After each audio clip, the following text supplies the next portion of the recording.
You build a sales page, but where are the buyers? No clicks, no sales, just crickets. Sound familiar? Here's the truth. Having a sales page is not enough. You need traffic. And hindi na siya basta-basta na traffic, guys. But the right traffic. The traffic that actually converts your visitors into paying customers. In this video, I'm breaking down 3 powerful ways to drive traffic to your sales page. Whether you have a big budget or wala ka talagang budget. The first strategy natin ay yung free traffic or the organic strategies. So this strategy is that we are going to use our social media platforms to drive traffic to our sales page.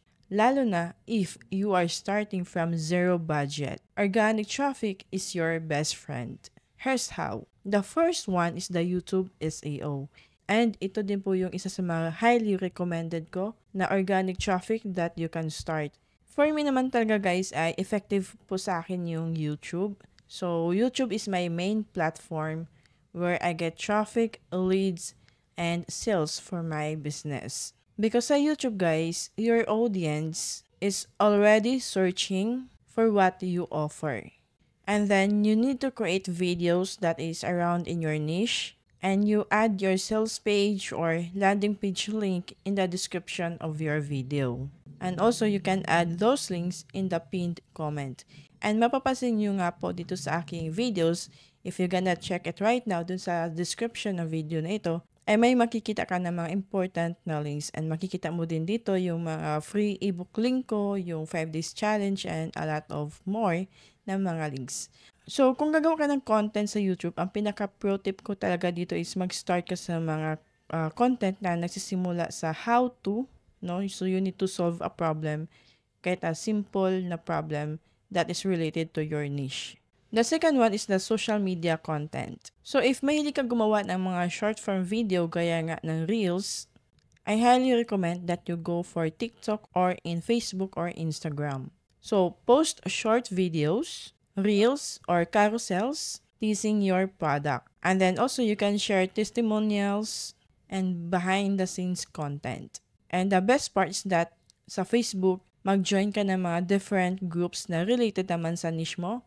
Be active on that group, share your insights, share valuable information. Huwag ka lang basta-basta na mag-comment na yung links mo, no, to drive traffic because it's like spamming na talaga siya, guys. And the third one, if mahilig kang magsulat, so I recommend you go for blogging and Pinterest.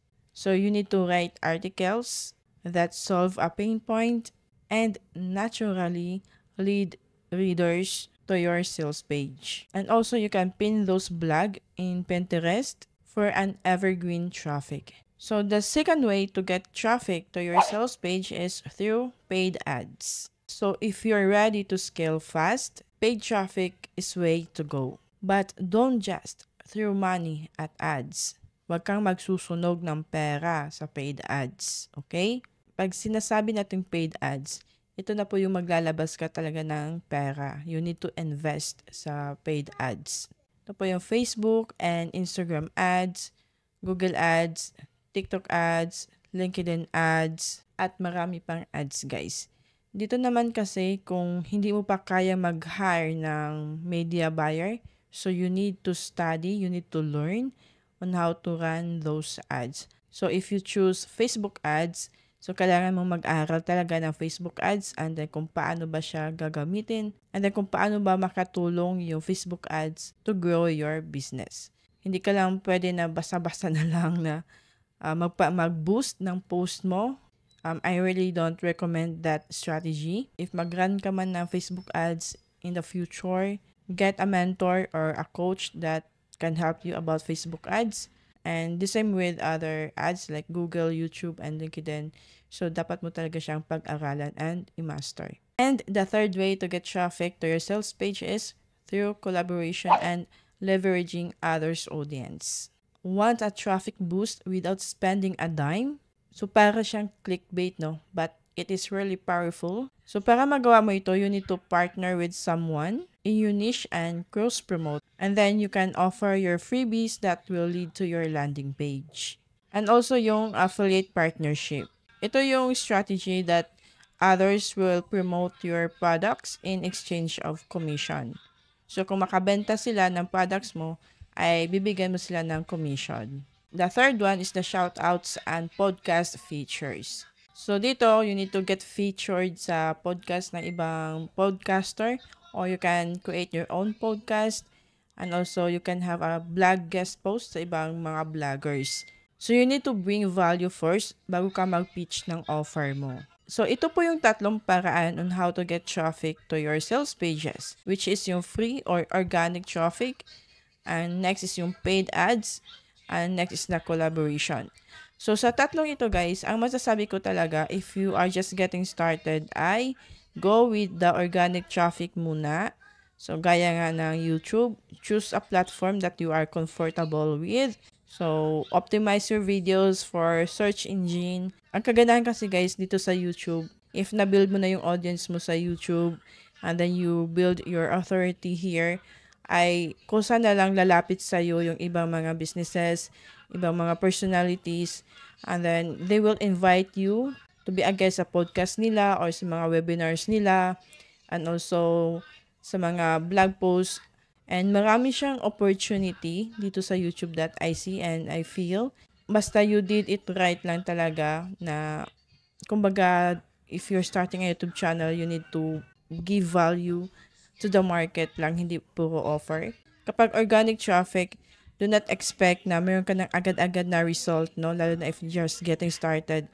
Because dito talaga ay it will take you a long run. It could be days, weeks, or months, or years bago ka pa makakita ng result. If you are someone naman na mayroong budget sa pag-run ng ads, then I highly recommend to go on that road or on that strategy kasi mas mabilis mong makikita yung result mo if naka-paid ads ka. At ito lang talaga yung masasabi ko guys. Traffic is great, but conversions are everything. Now, if you want to start your digital product business with System.io, I have a free guide below that you can download for free. Just check the description of this video guys for the link. Hanapin mo lang yung free guide. So how about you? Which traffic would you like to try first? Is it free, paid, or through collaboration? Let me know in the comment section guys. And by the way, if you are interested on how to sell ebooks in System.io, ay meron pa akong ginawang video tutorial dito. Ayan, click mo lang itong video na ito guys para mapanood mo na yung video tutorial natin. Okay? And I will see you on that video. Bye!